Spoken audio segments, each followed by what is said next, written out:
Bom dia, Bruno Nunes. Estamos em maio e mais uma crónica, desta habitual crónica mensal. Hoje, que temas nos traz à conversa sobre Louros e provavelmente sobre o país, dado que estamos no rescaldo das eleições europeias?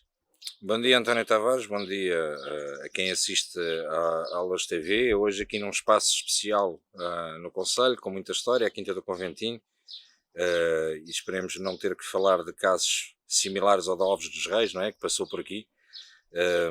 E tirando esta provocação à parte, é de facto um sítio que Tem história. tem história e é importante as pessoas do Conselho perceberem a história e perceber que Louros não nasceu no pós-25 de Abril, nem nasceu depois do 5 de Outubro, neste caso em Louros depois do 4 de Outubro, não é? Sim. E que existe toda uma história, toda uma envolvente que muita da população de Louros às vezes não conhece e não aproveita, é um local de facto a visitar. E começando até por falar bem do Executivo Municipal, o trabalho que tem sido feito aqui na Quinta do Conventinho é um trabalho muito interessante a nível da pesquisa, a nível de toda a história do Conselho e o Museu Municipal que aqui está presente também. Por isso é um sítio que aconselho vivamente os lourenses, e não só os lourenses, mas principalmente os lourenses a visitarem e a conhecerem um pouco mais da história do Conselho, que é muito diferente daquilo que muitas vezes passamos, e passar a conhecer também um bocadinho do património municipal e da importância que a Quinta do Conventinho tem aqui em Louros. Não apenas a Quinta do Conventinho, o Palácio de Correio-Mor, entre outros edifícios. Aqui a Quinta do Conventinho, para além deste espaço onde as pessoas podem, digamos, Sim, beber um cafezinho, um pouco, e mais que isso, até o seu petisco, etc., tem o conventinho mesmo. exatamente. Que tem uma tela interessantíssima com o culto do Espírito Santo e toda a influência que os frades também tiveram, e que tudo o que passou por aqui, toda a história que passou por aqui é muito interessante. Eu fiz a provocação, mas Alves dos Reis, o famoso falsificador, que não foi o falsificador, porque ele não falsificou, ele apenas se permitiu mandar imprimir umas notas a mais para ele. Papel legal, tudo legal. Tudo legal, lá está. É porque às vezes o princípio da legalidade, não é? Quando olhamos para os contratos, olhamos para as coisas, às vezes não conseguimos encontrar nenhuma ilegalidade aqui. É como alguns contratos que às vezes são feitos aqui em Louros, também não existe nenhuma ilegalidade aparente, que os contratos são legais. Depois existe tudo o que possa ser subjetivo à volta disso, com questões éticas e políticas que às vezes deixam muito a desejar. Pronto, não comparando com Alves dos Reis, porque a questão aqui não era só ética e política. Mas um dia havemos de voltar ao Alves dos Reis, se quer fazer um programa especial era interessante. Sobre aqui o Alves dos Reis e o Conventinho. Bom, hoje o tema obviamente não terá também uma temática aqui relacionada com Louros, que será a questão do incêndio que aconteceu infelizmente em Sacavém e que deixou 37 pessoas desalojadas.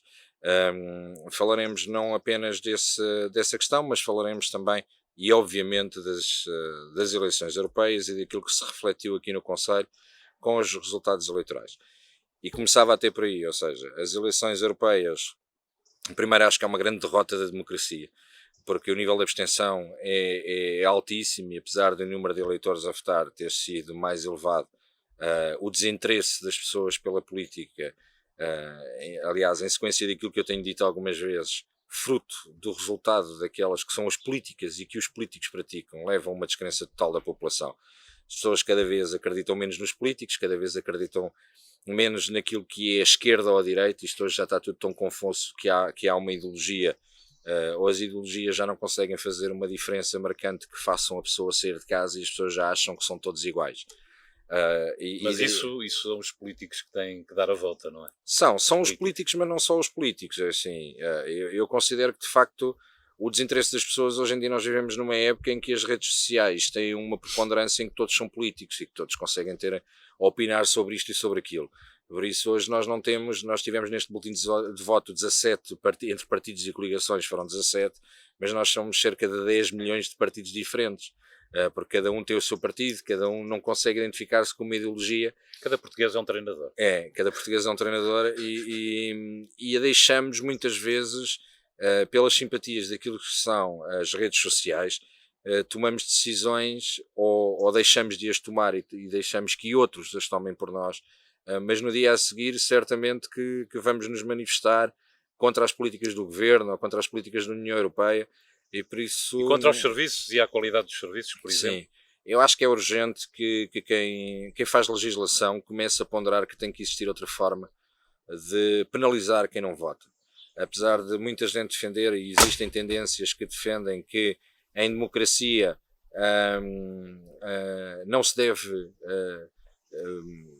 obrigar a votar e que a pessoa deve ter a liberdade de o decidir, e que também não votar também é uma forma de manifestar o seu voto, mas eu considero sinceramente que quem não vota deve perder alguns dos direitos que tem, porque não faz sentido não votar e reclamar subsídios, não votar e reclamar direitos junto do Estado sobre o qual não quer opinar. Por isso, se quer estar fora do sistema e se assuma e que tenha repercussões acerca disso, porque caso contrário, nós, se quisermos fazer uma análise concreta, as eleições ganhas estrondosamente pelo PS, e dou os parabéns a todos aqueles que foram candidatos, do PS, a CDU, o PSD, CDS, PAN, etc, etc, etc, por aí fora.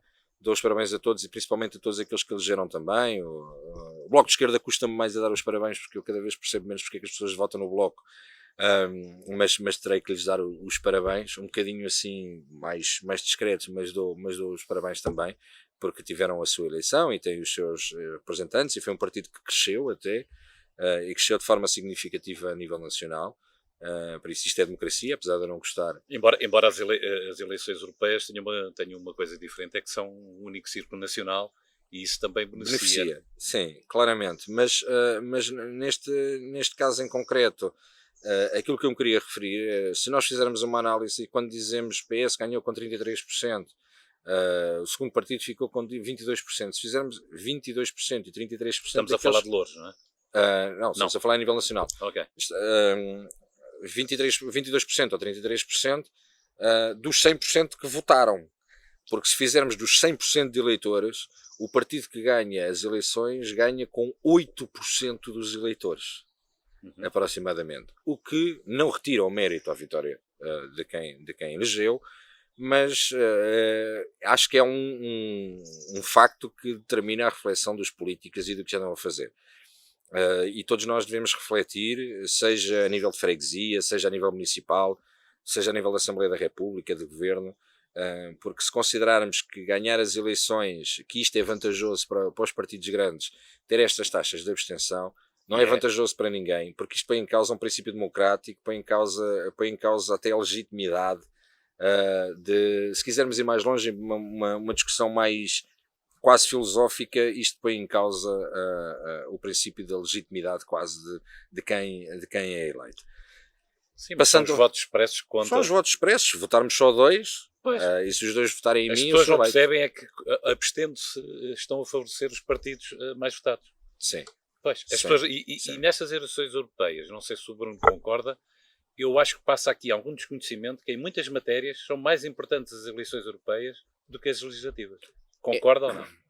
Concordo que hoje em dia nós estamos condicionados a uma série de normas e diretivas europeias que as pessoas deviam ponderar acerca desta decisão. É verdade que se tentou puxar, e no caso, e agora concreto daquilo que me afeta mais, no caso da direita, a direita tentou acusar a esquerda de tentar monopolizar este discurso da campanha para um discurso interno e nacional, mas a realidade é que a esquerda não estava a falar sozinha, e se o fez foi porque a direita incentivou a que todo esse discurso fosse feito, e nós assistimos aos debates e o que se debatia eram os professores. Mas para si foi significativo a questão dos professores? Marca o virar? Acho que sim, acho que marca a viragem. Acho que a política do PSD e do CDS, a postura de terem votado a uma quinta-feira um documento que na sexta-feira, ou terem elaborado um documento à quinta-feira, não votaram, elaboram um documento à quinta-feira, que na sexta-feira voltam atrás, que no sábado tomam outra posição e à segunda-feira já não se sabia bem onde é que estavam, descredibilizaram aquilo que era uma política de direita, colocaram a direita a determinada altura por algumas horas ao lado dos sindicatos, depois outras horas fora dos sindicatos, e são estas políticas, ou a falta de política, que faz com que as pessoas estejam cada vez mais descrentes, porque nós assistimos na noite eleitoral a discursos que diziam: então considera isto um motivo de demissão do líder, por exemplo no caso do PSD, sem querer atacar o PSD, mas foi uma realidade, em que o candidato Paulo Rangel dizia: eu penso que ele hoje ainda passará por aí. Ou seja, quando no maior partido da oposição há eu penso que o líder ainda passará por aí, não podemos exigir que num dia de sol com quase 40 graus, que quem não tem nada a ver com a política e que não está crente nos políticos que vá votar. Porque o exemplo vem de cima e porque nós assistimos aos deputados que não vão votar ao plenário e que não estão no plenário, mas que o outro assina por eles. Existem tantas coisas e tantos escândalos políticos à volta Deixou de haver virgens. Que deixou de haver virgens e deixou... nós olhamos aqui para Loures e até aquele mito do o exemplo de gestão, que com eles não há corrupção, etc. Até aqui aconteceu, não estou a dizer que existiu corrupção, mas estou a dizer que o favorecimento pessoal ficou no ar em relação à situação do género do Jerónimo de Sousa, e quer queiramos, quer não, isso teve reflexo nas eleições. Vejamos aqui em Loures e agora vamos falar de dados concretos. Sim, em relação a Loures, como é que comenta a segunda posição do PSD e a percentagem que a CDU teve aqui? Há aqui um potencial que se vai refletir nas legislativas e provavelmente nas autárquicas. É claro que há sempre o fator pessoal de quem está à frente da Câmara. Sim. Mas há aqui alguma alteração para si ou isto é tudo normal? Olha, eu acho que há aqui um cartão amarelo alaranjado à CDU. Acho que o resultado do PSD é um resultado fruto, obviamente, do trabalho da Conselhia, que esteve na rua diariamente, e se nós vimos a Conselhia do PSD, esteve diariamente na rua a trabalhar, por isso obviamente tem mérito naquilo que aconteceu, mas não sejamos ingênuos, e isto é uma conjuntura nacional. Em relação às autárquicas, acho que o PS tem aqui um resultado que já era expectável, não só pelo impulso nacional de António Costa, mas também porque as freguesias do PS têm conseguido marcar a agenda política no município e têm conseguido fazer com que as decisões do município passem pelas freguesias do PS, o que significativamente é refletido com a obra e com a população a e a tal questão da proximidade, porque analisamos os contratos interadministrativos que deram tanto poder às juntas de freguesia, fizeram obviamente com que as juntas de freguesia, e isto foi uma imposição do PS para que possa aprovar o orçamento, fez com que o PS obviamente tenha trabalho no Conselho e consiga uma maior proximidade. Veremos se consegue manter esta onda até às autárquicas ou não, mas eu considero que este resultado de louvar a subida do PSD, que se torna a segunda força, ou que se torna, ou que pelo menos nas europeias se tornou a segunda força no Conselho. Existem dados curiosos que o Bloco, em algumas assembleias de freguesia e algumas mesas de voto, o Bloco supera a CDU, nomeadamente aqui em Santo António dos Cavaleiros existem algumas mesas de voto onde o Bloco supera a CDU, e acho que isso é uma prova daquilo que tenho vindo a falar, de que a CDU tem deixado os mais jovens, e o Bloco apanha essa franja dos mais jovens. Sim. A CDU tem feito uma política no Conselho, quer nos espetáculos que faz, como aconteceu no 25 de Abril, que está dedicada aos mais velhos, não que esses não mereçam toda a nossa atenção, mas a CDU não capitaliza a juventude no Conselho, não lhes dá nem política, nem ferramentas, porque é a situação da não abertura das bibliotecas, porque é a falta de apoio aos jovens e o reconhecimento dos jovens no Conselho. Há falta de edifícios ou de equipamentos sociais que possam satisfazer os jovens. Vimos os rings abandonados.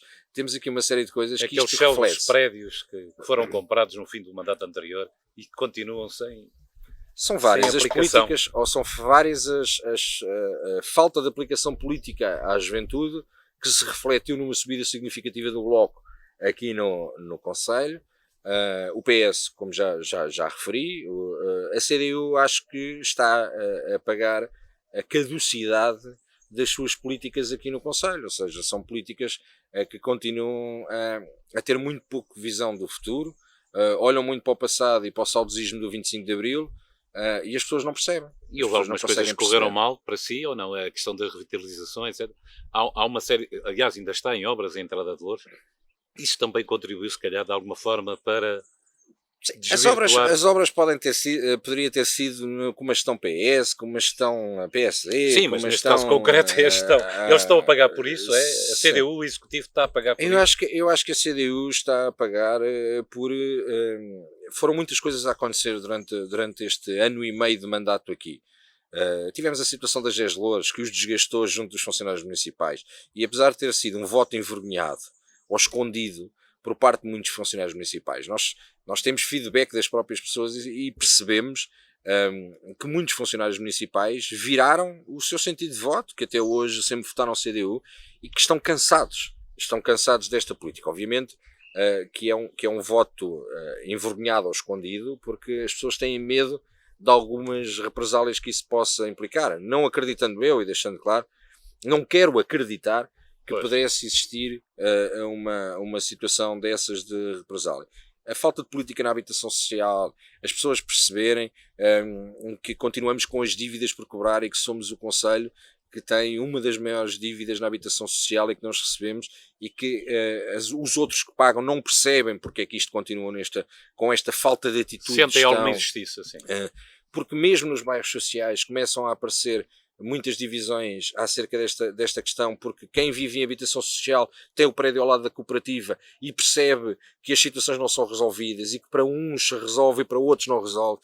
E isto chega a uma altura que já não dá para estar em cima do muro. As pessoas chegam a uma altura que, com aquilo que falávamos ao início dos 10 milhões de políticos, a informação... As pessoas exigem decisões.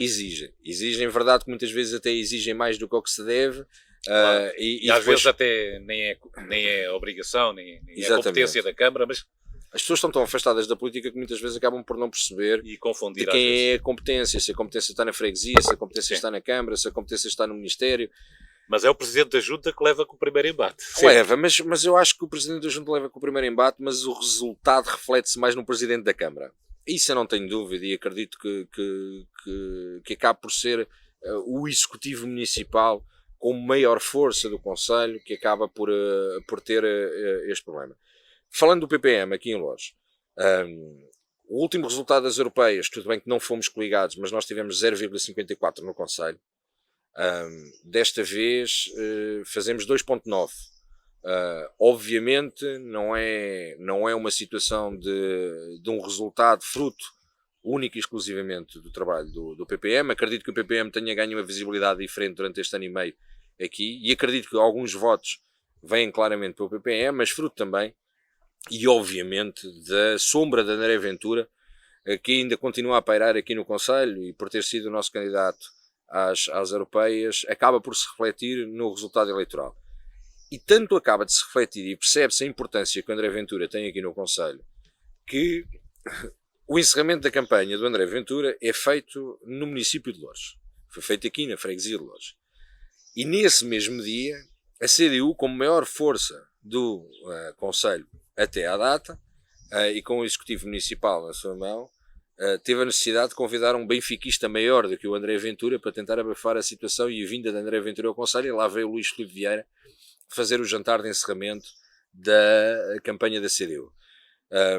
Nós consideramos que o resultado é excelente, por muito, isto quase que parece aquele discurso de esquerda, que eu costumo dizer que é o discurso da esquerda, que mesmo quando perdem as eleições dizem que ganharam. Sim. Mas a realidade é que esta coligação alguma esquerda. Porque até agora o Jerónimo também já diz que perdeu, não é? Sim, não havia outra hipótese. Está bem. E não sei se o Luís Filipe Vieira terá sido, digamos, uma boa imagem para a CDU, claro. Porque o Luís Filipe Vieira, e eu sou do Benfica, estou à vontade, de qualquer maneira está ligado a alguns fenómenos, que é para não chamarmos a outra coisa. Sim, mas é a questão e isso não traz muito positivo. E no fecho de campanha também não teve muita repercussão a nível da imprensa, obviamente. Pronto, eu considero que o resultado da coligação basta, na qual o PPM era o principal partido e era o maior partido dentro da coligação, porque a coligação tinha apenas dois partidos, o Partido Pro Vida e o PPM. O Chega e a Democracia 21 eram movimentos à data da constituição da coligação. E vejamos, nós temos cerca de 50 mil votos, 49 mil e qualquer coisa, a nível nacional. Isto, se fosse projetado para as legislativas, no Círculo Eleitoral de Lisboa elegemos, E existem outros círculos, nomeadamente Porto Alegre, onde o Basta pode eleger o que seria, por norma, uma eleição atípica para quem tenta fazer uma análise de dizer que o André Ventura é um fenómeno nos centros urbanos. E quando estamos a falar de Porto Alegre, quando estamos a falar de alguns distritos no Alentejo, onde o André tem, de facto, um resultado bastante positivo. O André Ventura vai continuar a ser, no horizonte, uma grande surpresa, porventura, na legislativa? Não tenho dúvida que o André Ventura nas legislativas é eleito. Quer queiram, quer não, aconteça o que acontecer, faça a imprensa, porque dizemos, a imprensa durante este tempo todo, o candidato a quem deu mais destaque foi o André Ventura, mas o destaque é aquele, sem falar mal, como falou toda a hora, nem adianta. Mas para algumas pessoas é capaz de ser positivo o facto de falarem mal do André Ventura. Sim, mas isto não estamos na lógica do falso bem ou falso mal, o que importa é que se fale. Não, o André tem, se formos fazer uma sondagem de qual o candidato mais mediático nas eleições europeias, eu acredito que o André está claramente no top 3, não tenho a mínima dúvida. Nós assistíamos, se formos perguntar qual é o nome do primeiro eleito do PAN, eu acredito que muita gente não sabe quem é. Se formos perguntar quem é o número 2 ou o número 3 do PSD, as pessoas não sabem quem são. Bom, e por aí fora. Por isso eu acredito que o André Ventura tem mediatismo, tem televisão, e acredito claramente que ele em outubro pode ter um resultado ainda mais dilatado do que aquilo que teve. Acho que para uma coligação com 1 mês e meio depois de ser Chega, Basta, Europa Chega, etc., de todos os imprevistos que aconteceram com o Tribunal Constitucional, 1 mês e meio de trabalho, 50 mil votos, acho que é um resultado que o André está de parabéns. Obviamente que o objetivo era eleger. Claro. O André não ficou satisfeito por não ter sido eleito, mas o objetivo era eleger. Em relação a hoje, o resultado, nós mais do que duplicamos por 6 aqueles que foram os resultados das últimas europeias. Não tínhamos nenhuma métrica que tivéssemos de comparação do PPM, porque nas últimas autárquicas fomos coligados com o PSD, mas achamos que é um resultado bastante importante e que é um voto de futuro, e que veremos o que é que as legislativas trarão também aqui no Conselho para perceber como é que vai ser gerida toda esta questão do eleitorado. E temos uma visão que bastante satisfatória em muitas das freguesias, não na totalidade, mas temos várias freguesias onde ultrapassamos outras forças com representatividade na Assembleia Municipal, o que para nós é significativo e é importante, inclusive em algumas freguesias onde achávamos inicialmente que até poderia ser complicado, como o caso de Camará Tunes e Apelação, onde temos um resultado bastante interessante. Aqui em Loures também, Santo António dos Cavaleiros também temos um grande resultado, por isso ficamos bastante satisfeitos com o resultado das autárquicas. Veremos como é que a força que ganhou as eleições, o PS, vai gerir este ano o orçamento municipal. Veremos como é que a CDU vai gerir este desgosto eleitoral que teve.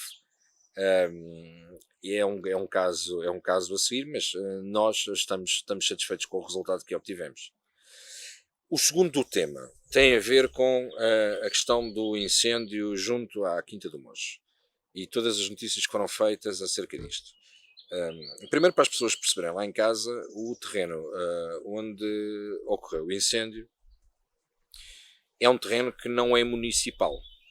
É um terreno que pertence ao Estado. E pertence ao Estado porque está dentro de instalações militares e, portanto, é uma responsabilidade do Ministério da Defesa. A informação que tenho é que o município teria notificado já por diversas vezes o Ministério da Defesa no sentido de tentar resolver a situação das famílias que ali estavam alojadas. Aquelas famílias não estavam inscritas em PER, nem poderiam estar porque não estavam em terrenos municipais. A serem inscritas em PER teriam que ter sido feito essa inscrição pelo Ministério da Defesa, que não foi feito, e hoje em dia não existe PER. Eu acho que o problema aqui, antes de tirarmos as culpas para cima do Executivo, porque eu considero que de facto o Executivo não tem responsabilidade porque eles não estão ou não estão em espaço municipal. O problema que acontece, e onde podemos eventualmente aferir alguma responsabilidade do Executivo, é a falta de visão e de planos alternativos àquilo que é o PER.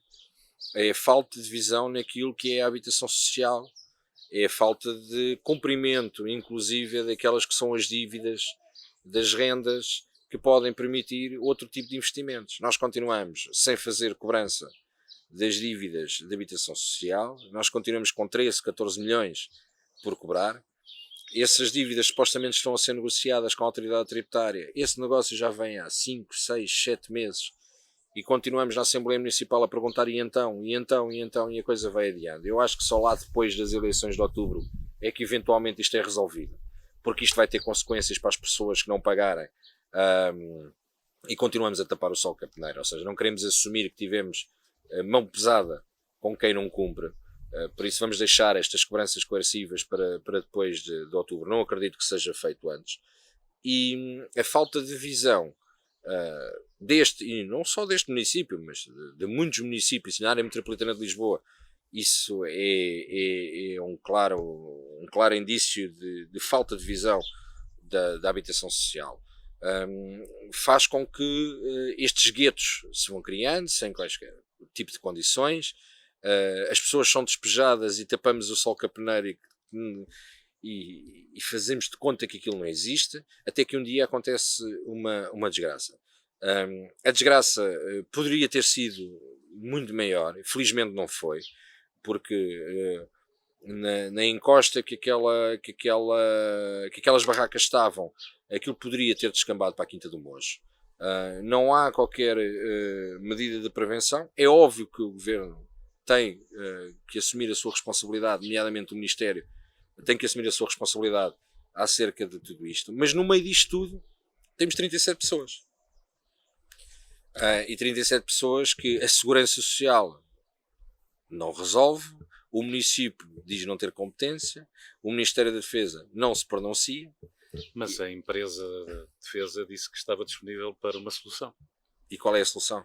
Bem, essa parte não sei, porque a nossa Câmara de Loures não nós temos que perceber várias coisas em relação a este facto, e eu sei que o que vou dizer, se calhar vão-me acusar, porque cada vez que nós dizemos alguma coisa em relação aos mais desprotegidos, a seguir vem logo a conotação do fascista, do extrema-direita, e disto e daquilo. Primeiro, nós temos que perceber quem está legal e quem não está legal. E quem está legal temos que olhar, se os legalizarmos, temos que os tratar de igual modo como trataríamos. E para si, aquelas pessoas que estavam legais? Eu não sei a situação em concreto. Eu pois é, essa pessoas, falta de informação. Eu sei que existem pessoas, mas eu não tenho conhecimento se aquelas 37 pessoas estão legais ou se não estão legais. Se não estão legais, temos mais um ministério, ou temos pelo menos mais um serviço, que é o Serviço de Estrangeiros e Fronteiras, tem que ser chamado. E nós temos que perceber agora o que é que se passa com aquela gente. Existem uma série de entidades. Eu acho que eu estava a evitar de falar em público sobre esta situação, porque acho que não devemos pegar na demagogia do problema dos outros. E ontem, por exemplo, propunha-me e dizia: mas podíamos ir visitar as pessoas. Eu disse: mas visitar para quê? Para achincalhar a desgraça dos outros? Eu, se estivesse na posição deles, eu corria à padrada a qualquer político lá aparecesse. Porque ninguém quer estar visível neste momento. O problema tem que ser resolvido. As pessoas querem as soluções. Agora, temos que perceber o que é que ali está. As pessoas não estavam inscritas em PER, não foram inscritas em PER por responsabilidade de quem? Já lá estavam quando o PER terminou? Ou foi depois do PER que foram para lá?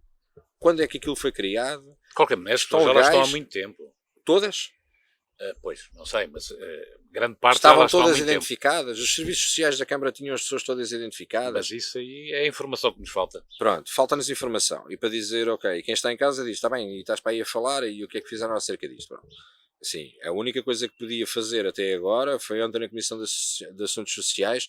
Solicitei que a Comissão pedisse ao Executivo Municipal toda a informação concreta, porque isto está na mão do Executivo Municipal, do que aconteceu de notificações ao Ministério da Defesa, que troca foi ou não foi delegada à responsabilidade não é o termo correto, mas o Presidente Bernardino Soares disse em entrevista à RTP que já tinham sido notificado, a Câmara Municipal já tinha notificado diversas vezes as autoridades responsáveis por aquele terreno. Se essa notificação foi feita, a responsabilidade é imediata de quem tem os terrenos, e está em cima de quem tem os terrenos, por isso tem que resolver o problema. Mesmo mesmo que as pessoas estejam ilegais. E se estiverem ilegais, obviamente que a situação, no meu entendimento, deve ser encontrada uma situação provisória e resolver a situação da legalização das pessoas. Se as pessoas estiverem legais, tem que ser encontrado uma situação a curto, médio prazo e de ajudar as pessoas na resolução deste Agora problema. faço o meu papel. Se o Ministério da Defesa tem pegado nessas pessoas Sim. e empurrado para a zona que é a zona municipal, essas pessoas neste momento estavam na zona municipal. Mas Ou isso não, não porque- resolvia o problema. Porque a Câmara poderia não autorizar a construção, como aconteceu no bairro da Torre. Mas às vezes não se autoriza a construção, mas passam a viver mais pessoas no mesmo espaço. Repara uma coisa, o problema da habitação eu digo social... é que isso não resolve. O tirar dali as pessoas, sem Sim. haver uma alternativa, não resolve. Não. O que é que a Câmara Mas esteve também não disponível? resolve, tem que se encontrar soluções, tem que se perceber. Cada um daqueles casos será um caso em concreto. Correto? Se calhar temos ali pessoas que eventualmente poderemos ter um ou dois que se calhar não trabalham, todos os outros trabalham. Temos que perceber o extrato social da pessoa, temos que perceber que capacidade financeira é que tem para encontrar casas, seja ela comparticipada pela Câmara ou Mais não. uma vez a justiça de quem não paga renda, Sim. não é? E obsta a que aquelas pessoas, algumas delas têm possibilidade de as pagar, não ocupem essas casas. Exatamente. Aí é que, Agora, vamos para a justiça, mas conseguimos já para a hoje, abstenção. conseguimos hoje assim do nada dizer que existem pessoas na Quinta da Fonte que não pagam renda e que estes pagariam, ou o inverso, não conseguimos. Até podem pagar nos 6 primeiros meses e depois Pronto. deixar de pagar, a gente não sabe como é que vai E o ser. problema da habitação social é que da maneira como foi feita e como tem sido gerida no pós-25 de Abril, tem sido uma lógica do coloca-se uma família dentro da casa. A família cresce, a casa não. A família cresce e parte-se do princípio que agora o meu filho casando também tem direito a uma casa. E aquilo vai crescendo, porque o filho depois tem direito a uma casa, o outro filho tem direito a uma casa, depois estes filhos têm filhos, e nós não podemos eternamente, não existe governo nem Estado que aguente dar casas e habitação social a toda a gente. Nós temos que ter a coragem política de dizer não há casas para todos. Agora, o direito à habitação é um direito consagrado na Constituição, Sim, pronto, sim. como outros direitos, direito à ao educação, trabalho, direito ao etc. trabalho, etc. Pronto. E não se consegue cumprir a educação no público para toda a gente, como não se consegue dar trabalho a toda a gente. Na questão da habitação, temos que ter capacidade política e coragem política de assumir que se não existem casas da Câmara, que a Câmara não tem que... nós não temos que andar todos a pagar impostos para andar a construir habitação social. O A problema... questão é onde é que está a justiça na habitação social quando há pessoas que pagam, outras que não pagam, e mais, há pessoas que não pagam porque não podem pagar mesmo. Exatamente. E há outras que se calhar podiam pagar mais. Exatamente. E é tudo isto que não está devidamente... Mas este é um problema que se chutou-se para a frente a criar bairros sociais. E tentou-se tapar o sol com a peneira ao colocar as pessoas em guetos. Mas enxutar as pessoas também de onde estavam Sim. para outra zona também não resolvia o problema. Óbvio que não essa é a resolve o questão. problema. Você não pode continuar a alimentar bairros sociais com quem esteja ilegal. E temos que perceber quem tem capacidade para pagar ou quem não tem capacidade para pagar. Agora temos que perceber porque é que as pessoas estão ilegais. As pessoas estão ilegais porque não querem, as pessoas estão ilegais porque não conseguem. Isto aqui não tem a ver com uma questão de raças, credos ou nada disso. Não tem nada a ver com isso. Nos bairros sociais há todas as raças e todos os credos. Todos. Sim, sim. Isto aqui não tem nada a ver com isso. Isso Okay? é... Tem a ver com e terá de todas as raças que pagam e de todas as raças que não pagam. De todas as raças que trabalham e de todas as raças que não trabalham. Por isso, existirá de tudo. A questão aqui é de justiça social. Agora, eu compreendo que a Câmara Municipal não tenha meios suficientes de ação social e de assistentes sociais para poder checar toda a gente. Mas a Segurança Social tem que ter gente para checar toda a gente. E tem que perceber a quem é que estamos a dar a habitação social. E este caso que aconteceu com o incêndio são apenas, perdoem-me a expressão, 37 pessoas, que bastava ser uma e já não seria apenas, estão 37 pessoas que precisam de uma resolução. E que nós temos que ajudar a resolver. Mas pelo meio disso também há investigações da Polícia Judiciária que diz que há fogo posto e etc. Tudo bem, mas há aqui muita coisa à volta disto, muito pouca informação. António, poderá até existir fogo posto e até imaginemos que numa situação dantesca até foram as 37 pessoas que cada uma pegou num fósforo e pegou fogo. Não é isso. Não é isso que determina que as pessoas devem viver nas condições em que viviam. E não é isso que determina que nós agora temos que alojar as 37. Certo. Há responsabilidades. O município não tem habitação, mas o município tem a gestão de muita habitação que não é paga.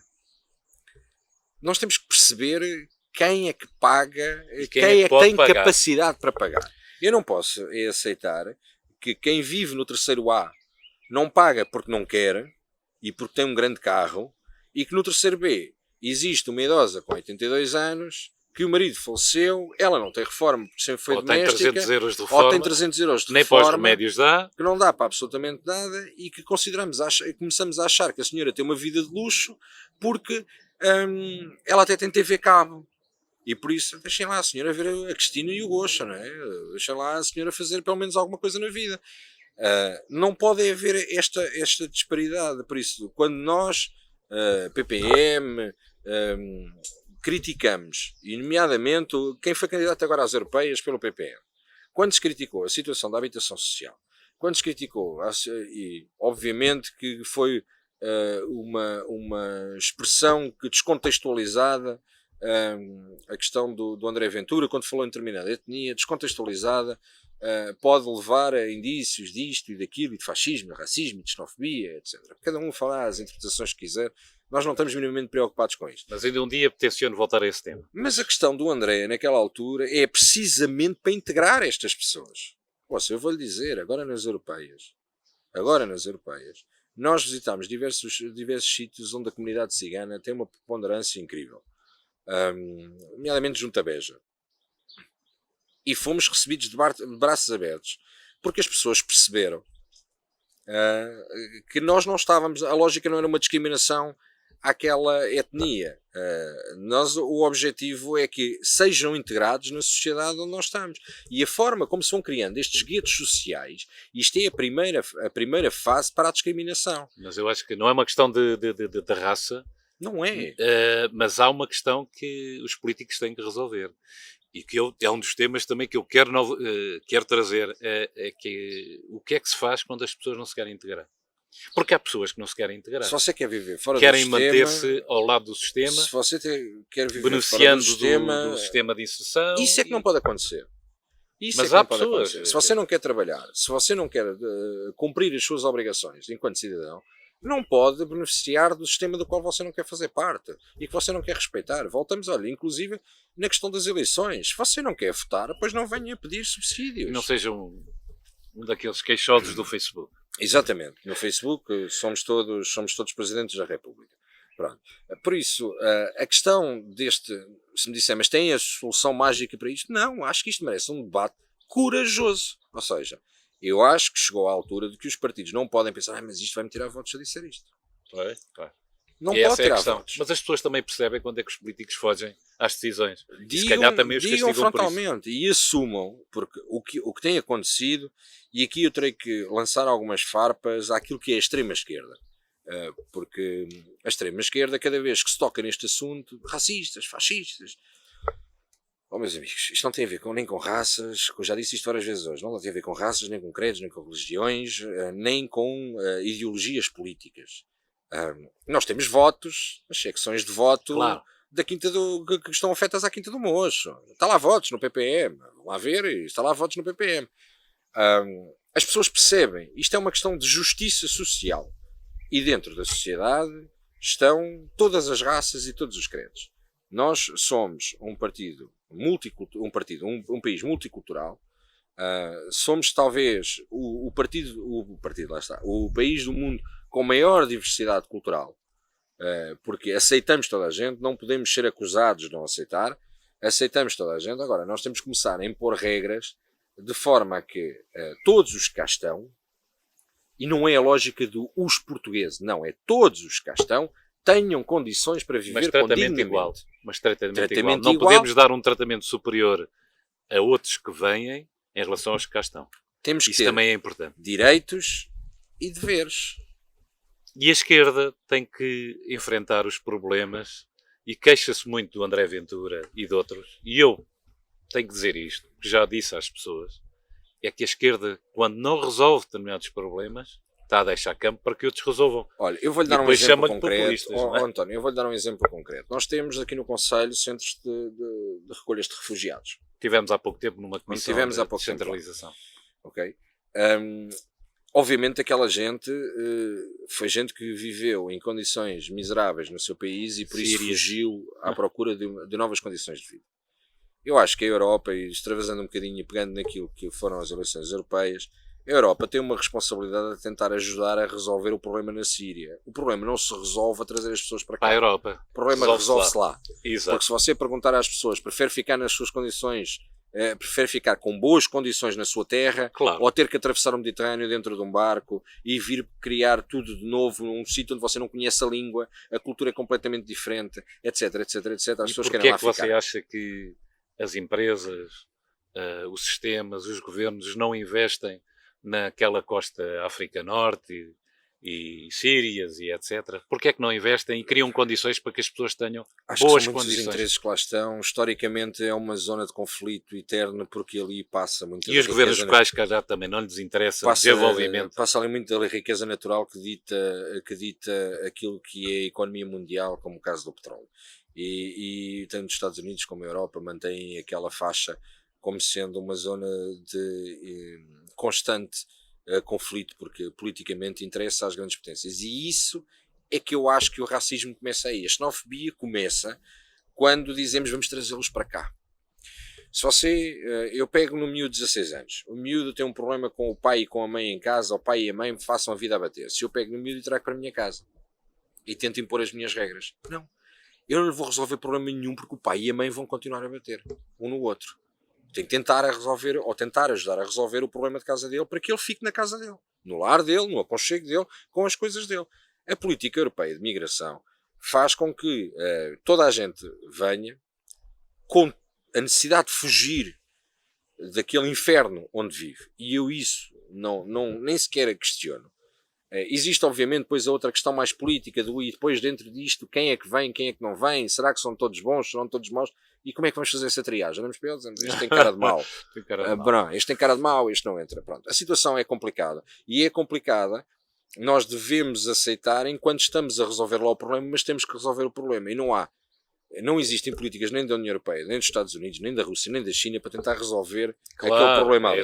E enquanto não se tentar resolver o problema ali e não se parar com aquela guerra, vamos ter este problema dos migrantes. Mas eu estava a falar na situação dos migrantes pelo seguinte. Eu não sou contra a vinda de migrantes. Obviamente, e defendo claramente aquilo que o André Ventura defendeu, mas temos que tentar perceber, pelo menos, quem é que vem lá. Como é que vamos tentar perceber? Não é fácil, porque não é olhando para a cara e dizer este tem cara de mau. Pronto. Mas tentarmos perceber, ou pelo menos colocar aqui algumas regras de maneira que isto estanque. Isto não pode ser uma porta aberta eternamente. Mas depois olhamos e dizemos assim, e estes senhores, estas 37 pessoas que viviam naquelas barracas que foram queimadas, estão cá há quantos anos? Trabalharam, certamente, não sei se descontaram ou não, porque se calhar estavam ilegais e não descontaram, mas eles são refugiados. As condições que eles viviam ali são condições de refugiados. Existem campos de refugiados na Europa com melhores condições do que aqueles que ali estavam. Sim. E aqueles estão ao lado de Santiria da Azóia, onde há um centro de refugiados. 2? Não há? 2? Exatamente, 2. Mas cujas condições para passar de um centro para ir ao centro de saúde são... Ok, então e estes que estavam ali na Quinta do Mocho, que ardeu, quais eram as condições para ir ao centro de saúde? E ao centro de refugiados? Qual eram as condições deles? Ou seja, nós temos refugiados em Loures. Nós temos refugiados do governo português em Loures. Que vão aos centros de refugiados, mas que vivem em algures. Sim. Sem ninguém muito se preocupar onde é que eles vivem. Esta questão daquele bairro levanta uma questão política que ninguém quer discutir. Que é, as pessoas que em Portugal vivem em barracas, que no Concelho de Loures vivem em barracas, que na freguesia de Santiria da Azóia continuam em bairros sociais que não têm água potável, que não têm saneamento básico a 20 metros de autoestrada, dá um. Não tem. Você esteve lá connosco. Visitou. Sim, e não era uma zona de barracas. São o quê? Mas não era uma zona de barracas. Não é uma zona de barracas. A única diferença entre os refugiados sírios e estes refugiados aqui no Concelho é que felizmente aqui nós não temos guerra. E obviamente isso faz também muita diferença. Mas vamos ser honestos. Nós temos refugiados em Portugal. Nós temos muita gente que vêm de países de língua oficial portuguesa, a fugir também de guerras que existem nos seus países, a fugir para terem novas oportunidades de vida, a fugir para virem ter com as suas famílias, que nós não respeitamos como respeitamos os refugiados. Porque os colocamos em barracas.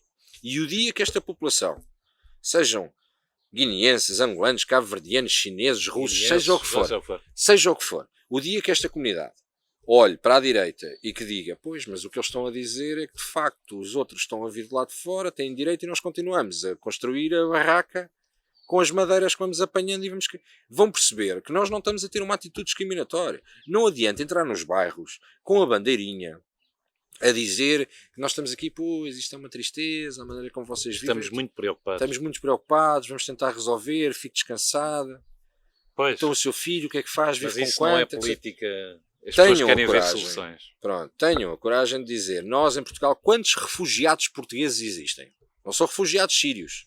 São refugiados portugueses, que são estes que vivem em redor de Lisboa, na zona da Grande Lisboa, que são refugiados deste sistema, porque eles fogem da polícia, porque não estão legais, e nós não temos uma política de imigração.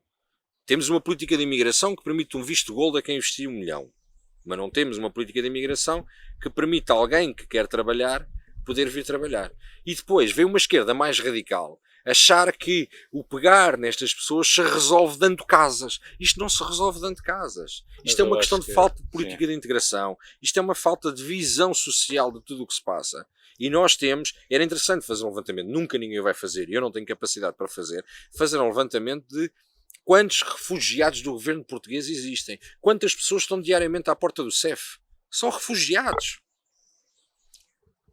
Já não são migrantes, porque já cá estão. Mas são refugiados. Andam aqui à sombra do sistema. Continuam a ser trabalhadores precários. Nas lojas dos cidadãos podemos observar imensas filas nos serviços do CEF. Durante quanto tempo esta extrema-esquerda vai continuar a tapar o olho a isto? Porque para eles dá-lhes imenso jeito manter estes guetos sociais de forma a que, porque se nós repararmos, a extrema-esquerda, eu estou-me a referir ao Bloco, não tenho problema nenhum de dizer, existe porque tem, a ideologia do Bloco são duas. É a política da inveja e a política do contra. O dia que a palavra contra seja retirada do dicionário, o Bloco não existe, porque o Bloco é contra tudo. O Bloco é contra isto, é contra aquilo, é contra, é na luta, e isto não tem que ser tudo uma luta. Existe diálogo que pode ajudar a resolver o problema. E para eles é sempre a luta, o contra, os fascistas, a sombra do Salazar, este e aquilo. Nós temos exemplos que na habitação social, o que eu vou dizer agora, vão-me matar. Na habitação social, por uma questão estratégica do Estado Novo e do regime, mas o trabalho que foi feito na habitação social, até aqui, no Conselho de Louros, Odivelas, etc., pelo Estado Novo, envergonha aquilo que a esquerda tem feito. Envergonha aquilo que a esquerda tem feito. Mas será que a esquerda tem enfrentado esse problema de frente e tem sido... Não, porque precisa de manter estes votos. Precisa mas não de manter está a gente... perder, mas a esquerda não está a perder esses votos para a tal direita populista?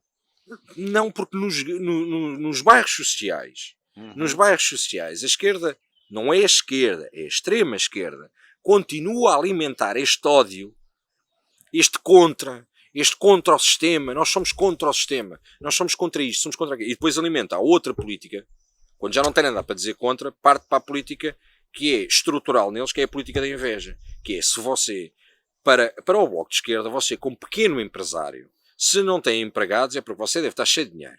É tudo para si. Se tem empregados, o seu empregado de certeza que é precário e você é que é um malandro.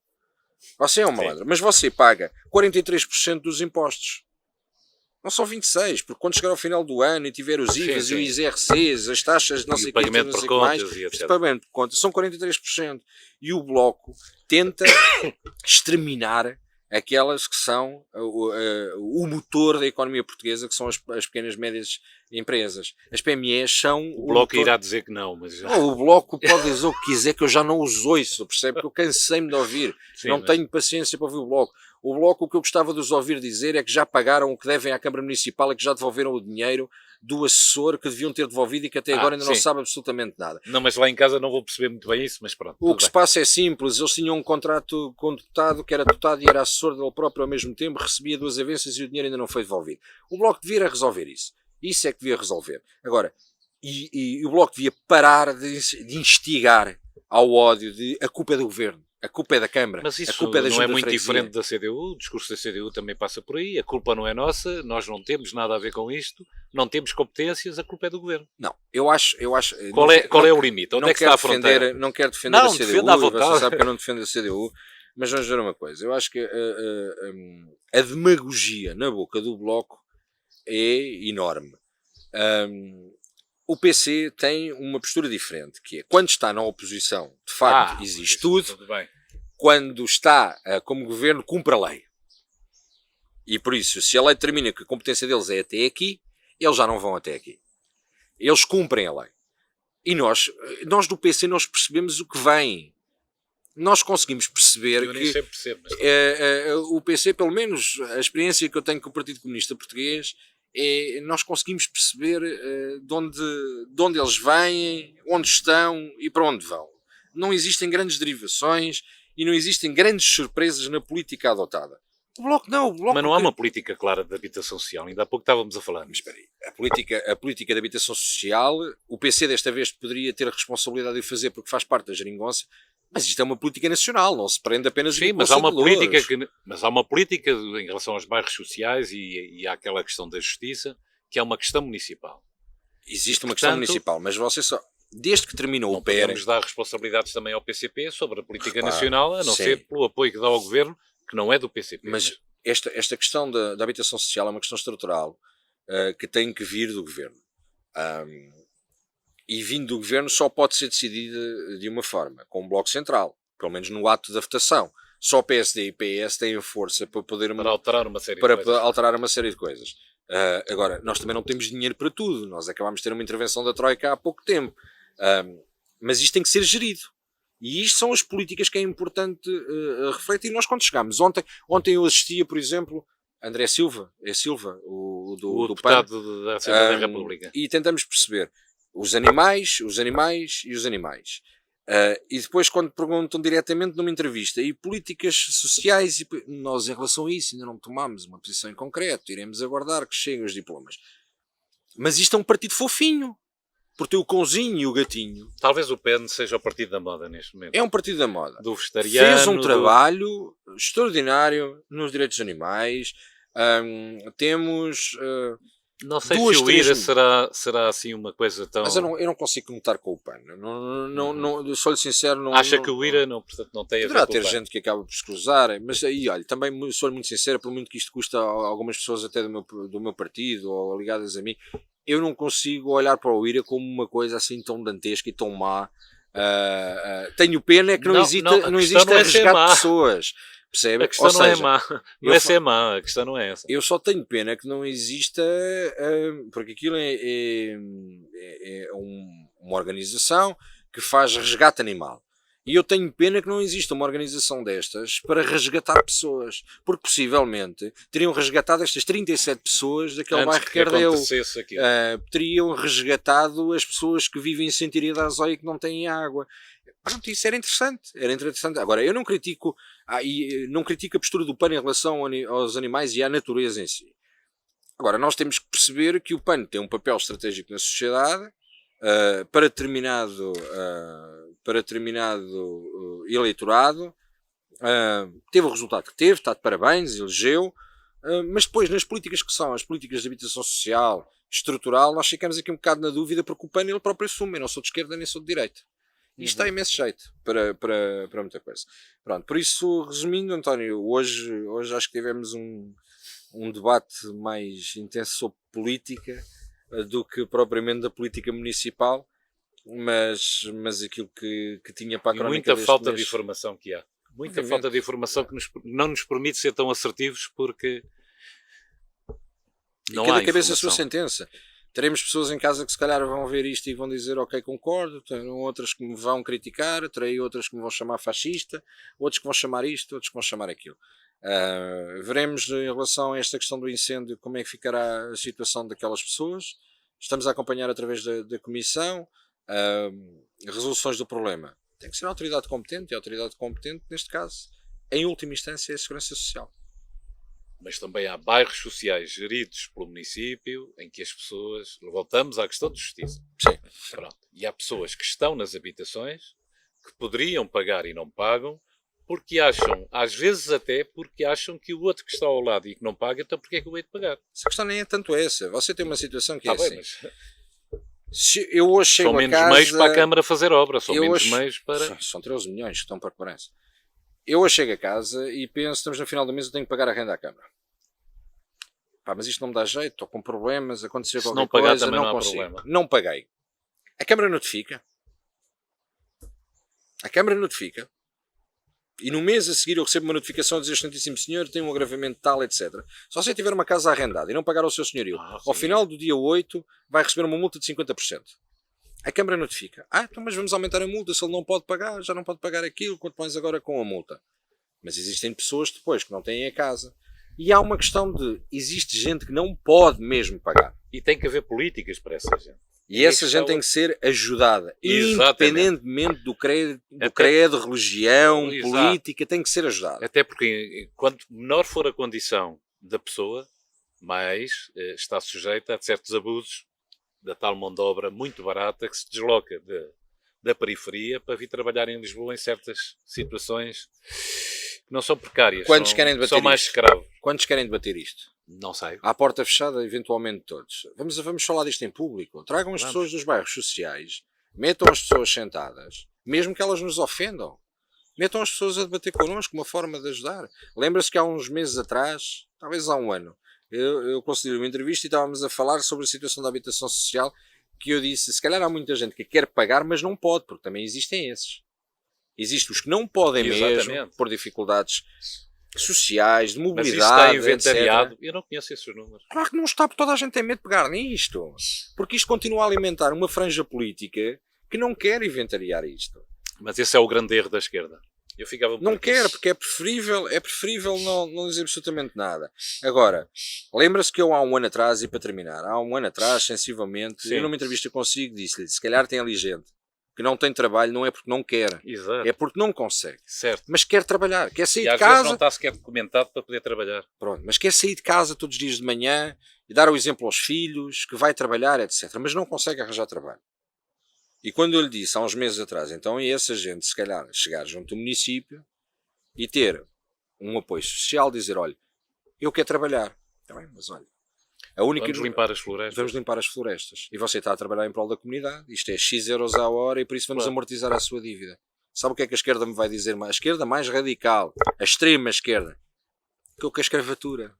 Sim, mas isso, o que diz a esquerda mais radical ou a esquerda menos radical, eu gostava que eles dissessem publicamente e aos microfones, se fosse possível. Pronto, era ok, isto. Bruno. Muito obrigado. Obrigado. Bom dia.